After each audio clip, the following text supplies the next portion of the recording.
Coach तहसील परिसर स्थित बार संघ के वर्ष 2026 के चुनाव के लिए मतदान शांतिपूर्ण तरीके से संपन्न हो गया। बार भवन की लाइब्रेरी में सुबह 10:30 बजे से शाम 4 बजे तक वोटिंग हुई। कुल 250 अधिवक्ता मतदाताओं में से 236 ने मतदान किया। मतदान के बाद मतगणना कर परिणाम घोषित किए जाएंगे। अध्यक्ष समेत कई पदों पर उम्मीदवारों के बीच मुकाबला है, जबकि कुछ पद पहले ही निर्विरोध चुने जा चुके हैं। चुनाव को लेकर अधिवक्ताओं में खासा उत्साह देखा गया। फ्री हो गए और ये बार का चुनाव है, प्रतिवर्ष होता है। कोई इसमें सब पढ़े लिखे लोगों का चुनाव है ना, यहाँ वैसे कन्वेंसिंग की भी आवश्यकता नहीं होती। बुद्धिजीवी तबका है और सब एक दिन का चुनाव है, बकाया सब एक साथ। सब 2 वरिष्ठ उपाध्यक्ष पे हैं, कोषाध्यक्ष पे 2 हैं, संयुक्त सचिव पे 4 हैं, उनमें 3 जीतना है। मेरे ख्याल से 5:30 6 तक हो जाएगा। 5 बजे से काउंटिंग शुरू, 1 घंटे में निपट जाएगा। कुशीनगर के ग्राम पांडेपट्टी में इफ्तार की महफिल सजी, जहां भाईचारे और सौहार्द की खूबसूरत मिसाल देखने को मिली है। प्रधान पद के उम्मीदवार गयासुद्दीन अली के आवास पर आयोजित इफ्तार पार्टी में भाजपा नेता संजय गुप्ता और सपा के पूर्व प्रत्याशी उदय नारायण गुप्ता समेत कई गणमान्य लोग शामिल हुए। सैकड़ों रोजेदारों ने एक साथ इफ्तार किया और हिंदू मुस्लिम एकता और आपसी भाईचारे का संदेश दिया। आज अपने दरवाजे पे इन्होंने इफ्तार पार्टी का आयोजन किया, जिसमें सभी जहाँ इस गांव के अगल बगल के रोजगार भाई भी रहे, वहीं हम लोग जो हिंदू समाज के साथी हैं वो भी आपके इस इफ्तार पार्टी में सम्मिलित हुए। इसके लिए आपको बहुत बहुत बधाई, शुभकामनाएं। समाजवाद और समाजवादी पार्टी ये तो आपसी भाईचारे का प्रतीक है और वही समाजवाद कहा जाता है इसी को, जहाँ हिंदू मुस्लिम सिख ईसाई सभी आपस में भाई भाई और हम लोग उसी में रहते हैं। कोई भी जाए, चाहे भाजपा बसपा चाहे दूसरे पार्टी के लोग, हम लोग सबकी आपस में समानता की बात करते हैं, भाईचारे की बात करते हैं।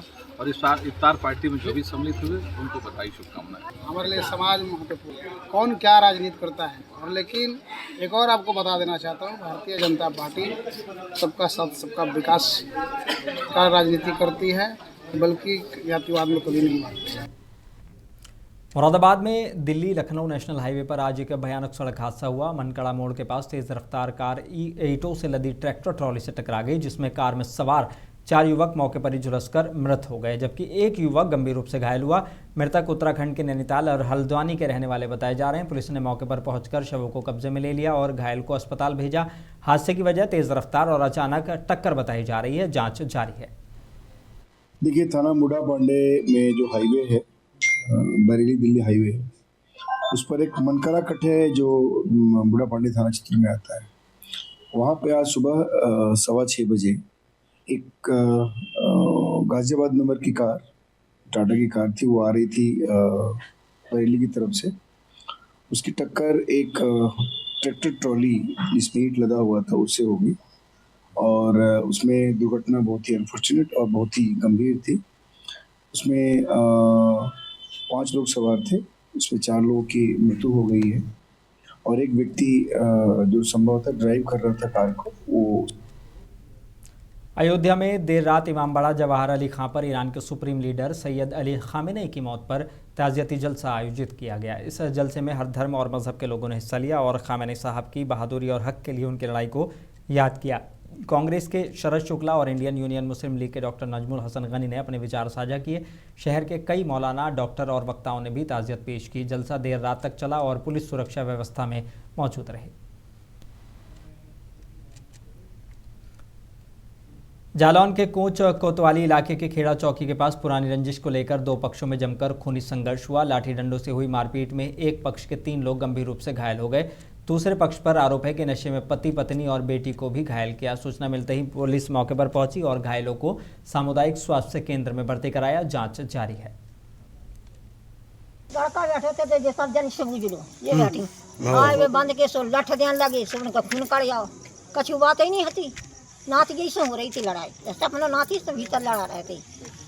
सो लठ जे सब नहीं बैठे, उन्हें तुम्हारे सामने की बात है, तुम कहो। फिर कहो सब उतर से 3-4 लड़का आ गए, सो मारने लगे सब जो भावा कहो। चोट लग गई, बाकी लगने गई खून मोड़ा का ना, मैंने कहा धार भीतर के बार फारे, भीतर के बार फार।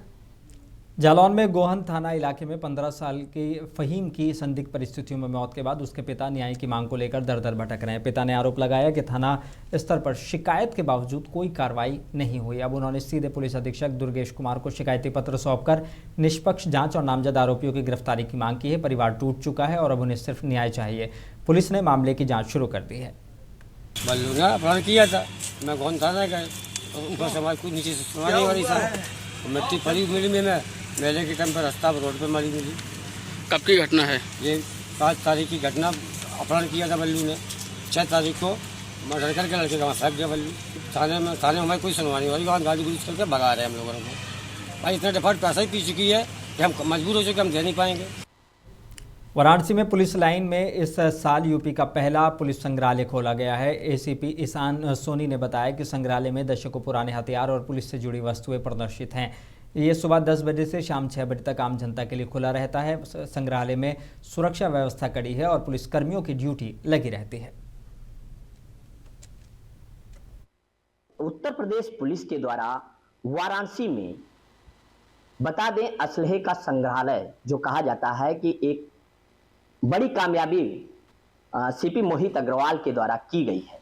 उस संग्रहालय को हमारे साथ बातचीत करने के लिए डॉक्टर ईशान सोनी जी आज हैं, जो कि इनको इस संग्रहालय का कमान दिया गया है। पूरी संग्रहालय की जानकारी देने के लिए एसीपी साहब मोहित अग्रवाल जी के द्वारा डॉक्टर ईशान सोनी को यहाँ भेजा गया है और पूरी जानकारी मीडिया को रूबरू होकर बता रहे हैं कि इस जो संग्रहालय जो बना है बच्चों के लिए किस प्रकार से, क्या इस संग्रहालय में कौन कौन से असलहे और कब के असलहे लगाए गए हैं, पूरी जानकारी। सर, कैसे ये जो संग्रहालय पुलिस प्रशासन के द्वारा वाराणसी में बना है, इसको लेकर किस प्रकार की क्या तैयारी रहेगी और किस विजन से बच्चों को समझाया जाएगा इस संग्रहालय को लेकर? सर देखिए, आदरणीय पुलिस आयुक्त वाराणसी महोदय के निर्देशन में पुलिस के इतिहास को, जो हमारी एक रिच हिस्ट्री है, लेगेसी है, उसको संरक्षित करने के लिए हम लोगों ने एक संग्रहालय यहाँ पुलिस लाइन वाराणसी में बनाया है।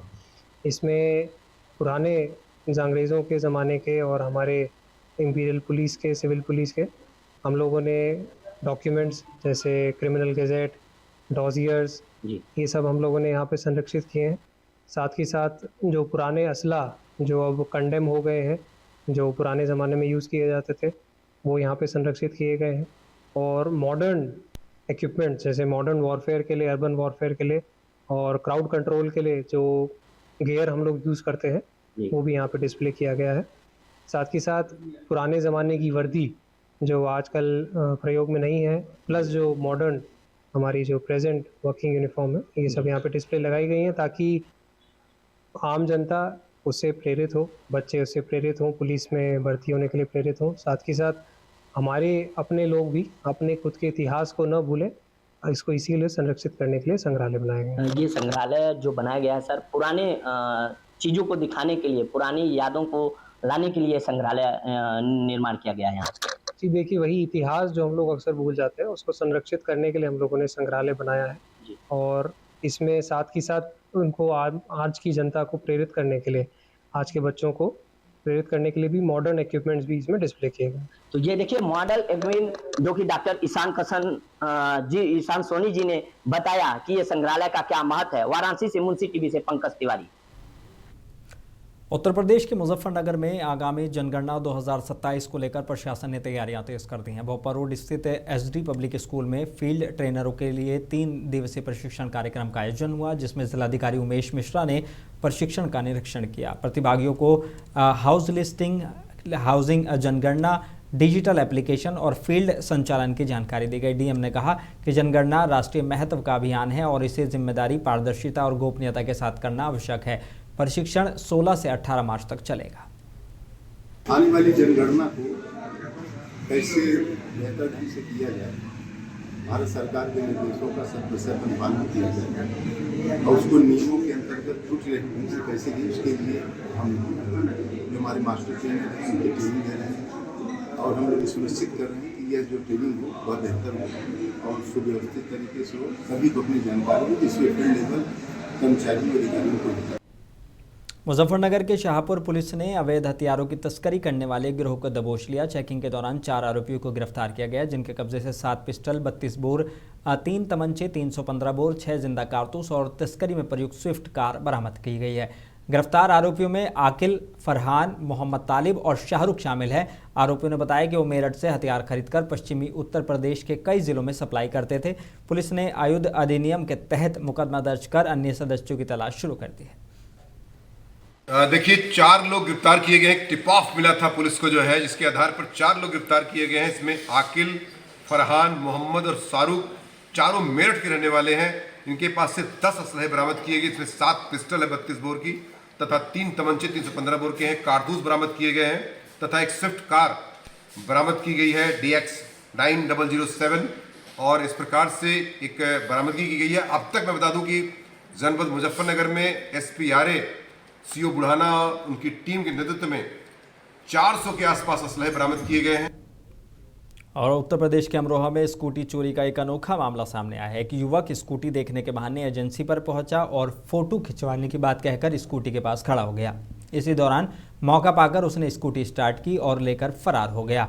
पूरी घटना एजेंसी में लगे CCTV कैमरे में कैद हो गई है। एजेंसी संचालक ने वीडियो वायरल करते हुए पुलिस से कार्रवाई की मांग की है। उत्तर प्रदेश के अमरोहा में भारतीय किसान यूनियन के नेता राकेश टिकैत ने अलीपुर कला गांव में अहम बयान दिया है। उन्होंने संभल में CEO द्वारा ईरान मुद्दे पर चेतावनी और उस पर राजनीतिक टिप्पणियों के बीच कहा कि लोगों को सबसे पहले अपने देश की स्थिति पर ध्यान देना चाहिए। टिकैत ने कहा कि देश के साथ मजबूती से खड़े रहने से ही मुश्किल हालात से निपटा जा सकता है। उन्होंने डीजल, पेट्रोल और गैस को लेकर फैल रही अफवाहों पर चिंता जताई और लोगों से कहा कि बेवजह घबराएं नहीं, वैकल्पिक ईंधन का इस्तेमाल करें और झूठी खबरों पर भरोसा न करें। सरकारी बयान है, हाईलाइट होने के लिए ये बयान दिए जाते हैं। ठीक है, इसको बढ़ा चढ़ा के इनको काम करे। भाई दूसरे देश का कोई मामला होगा तो यहाँ क्यों करो? मुसीबत के टाइम पे देश की लड़ाई देश में रखनी चाहिए और इंटरनेशनल मसलों पे भाई जहां जरूरत है सिलेंडर की वहां पर पूर्ति कर दो। गांव में कहाँ ज्यादा सिलेंडर की जरूरत है?